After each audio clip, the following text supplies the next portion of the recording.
this is not good news for voter rights. But first, I want to remind you when Trump said this. Our little secret is having a big impact. He and I have a secret.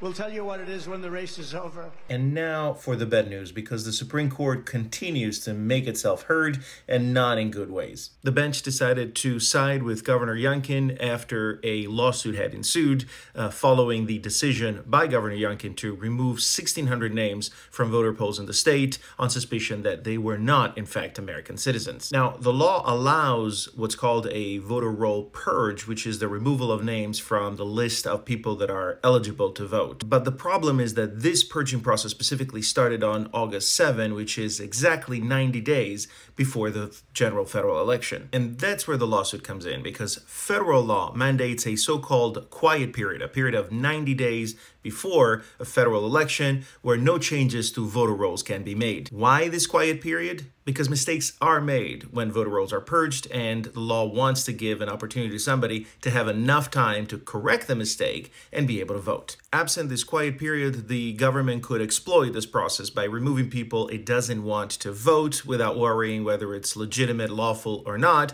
because there's no time to correct it. And that, in my house, is called voter suppression. And we know that's a real possibility because we know of cases from that 1,600 people voter roll where American citizens were mistakenly removed from the roll. That's when the lawsuit started. A lower court sided with the plaintiff, saying that the 1,600 names had to be reinstated. That was appealed. The appellate court agreed with the lower court, confirming that the 1,600 name had to be reinstated. But it seems like the Supreme Court didn't care, and in this order decided to side with Youngkin and Virginia, saying that the purging can continue. An order that doesn't explain the thought process, doesn't explain the reason for the decision, simply points out that the 3 liberal justices disagreed with it. And there are 2 reasons why this is a troubling decision. Number 1, it's obviously potentially a compression of very fundamental rights. Number 2, while Virginia is not a battleground state, this decision sends a signal that the court has an appetite for reviewing cases like that,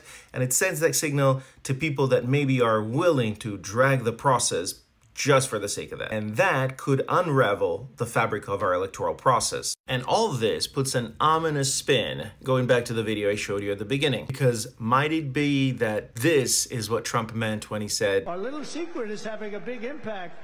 He and I have a secret. We'll tell you what it is when the race is over."